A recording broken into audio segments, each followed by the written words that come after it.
మాజీ సీఎం గుంటూరు మిర్చి యార్డు ప్రకటన పేరుతో కొత్త డ్రామాకు తెరలేపారన్నారు మంత్రి కొల్లు రవీంద్ర. రైతుల గురించి మాట్లాడే అర్హత జగన్ కు లేదన్నారు. జగన్ కు రెడ్ బుక్ ఫోబియా పట్టుకుందన్న ఆయన రెడ్ బుక్ పేరు వింటే వైసీపీ నాయకులకు వణుకు పుడుతోందని తెలిపారు. మద్యం విధానంలో దందాలు చేసి తాడేపల్లి ప్యాలెస్ కి వేల కోట్ల నిధులు మళ్లించారని ఆరోపించారు. మద్యంలో జరిగిన అక్రమాలపై సిట్ వేస్తే తాడేపల్లి ప్యాలెస్ వద్ద ఫైల్స్ అన్ని తగలబెట్టారన్న మంత్రి జగన్ అక్రమ మద్యం విధానం వల్ల లక్షల మంది లివర్, కిడ్నీ వ్యాధుల బారిన పడ్డారని వెల్లడించారు. జగన్ విపరీతంగా మద్యం ధరలు పెంచడంతో నాటుసారాకు అలవాటు పడ్డారన్నారు. నాటుసారా నివారణ కోసం నవోదయం కార్యక్రమం చేపట్టామని చెప్పారు. గుంటూరు మిర్చి యార్డు పేరుతో కొత్త డ్రామాకి తరలిస్తాము. అసలు రైతుల గురించి మాట్లాడే అర్హత ఈ జగన్మోహన్ రెడ్డికి ఉందా అని చెప్పి అడుగుతాను.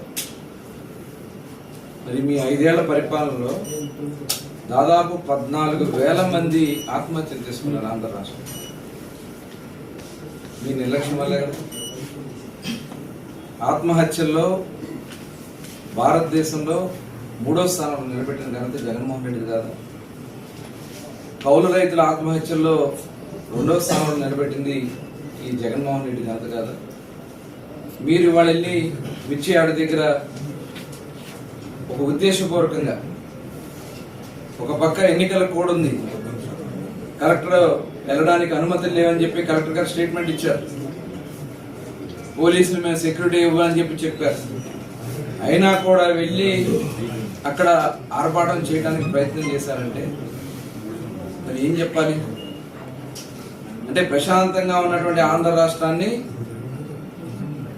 ఇవాళ దుర్మార్గమైనటువంటి కార్యక్రమాలతో అప్రతిష్ట పాలు చేయాలని ప్రయత్నం చేస్తాం. ఇవాళ మేము చెప్తా ఉన్నాం, ఇవాళ మన ప్రభుత్వం వచ్చిన తర్వాత, కూటమి ప్రభుత్వం వచ్చిన తర్వాత రైతుల పక్షాన ఇవాళ అన్ని కార్యక్రమాలు చేసుకుంటూ ముందుకెళ్తా ఉన్నాం. ఈరోజు అన్ని ఇరిగేషన్ ప్రాజెక్టులని ఇవాళ సమూలంగా ముందుకు తీసుకెళ్తా ఉంది కూటమి ప్రభుత్వం. ఇవాళ గౌరవ ముఖ్యమంత్రి చంద్రబాబు నాయుడు గారు ఏదైతే మీరు ఆపేసినటువంటి పోలవరం పనులు కేంద్ర ప్రభుత్వాన్ని ఒప్పించి ఇవాళ బడ్జెట్ లో కూడా నిధులు పెట్టించి ఇవాళ పోలవరం పనులు పరిగెత్తిస్తున్నారు. నిన్న మరి జైలుకి వెళ్ళి అక్కడ ఒక దళితుడి మీద దాడి చేసి దళితుడిని కిడ్నాప్ చేసినటువంటి ఒక ముద్దాయిని మీరు వెళ్ళి పలకరిస్తారు. పలకరించి వచ్చి అక్కడ జరుగుతున్నటువంటి ఇన్వెస్టిగేషన్ లో ఉన్నటువంటి అధికారుల్ని బెదిరించే విధంగా, సాక్షుల్ని బెదిరించే విధంగా, పోలీసుల్ని భయపెట్టే విధంగా రిటైర్ అయినా సప్త సముద్రాలు దాటి ఉన్నా తీసుకొచ్చి బట్టలు ఉడదీస్తానని చెప్పి మాట్లాడుతున్నారు. మేము అడుగుతున్నాం, 5 సంవత్సరాలు మీరు చేసినటువంటి దుర్మార్గ కార్యక్రమాల వల్లే 151 నుంచి 11కు మిగిల్చారు బట్టలు ఉడదీసుకున్నారు. అది గుర్తుపెట్టుకోండి జగన్మోహన్ రెడ్డి గారు. ఇవాళ రెడ్ బుక్ అని ఫోబియా పట్టుకుంది జగన్మోహన్ రెడ్డికి. నిద్దట్లో కూడా కలవరిస్తున్నారంట రెడ్ బుక్ అని. వైసీపీ నాయకులందరికీ ఒక్కొక్కడికి తడిసిపోతుంది.